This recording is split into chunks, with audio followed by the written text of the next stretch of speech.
नमस्कार जी, पंजाब इंजीनियरिंग इंदौर में आपका स्वागत है। ये 32 इंची इम्पैक्ट पल्वराइज़र है, कास्टिंग बॉडी का है ये। इसमें आप हल्दी है, जड़ी बूटियाँ वगैरह हैं, बेसन है, आदि चीज़ें फाइन माल निकाल सकते हैं आप। इसमें यहाँ से माल जाएगा,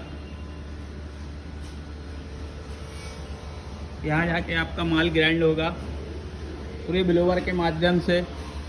साइक्लोन से नीचे माल आ जाएगा। अभी ये मशीन पूरी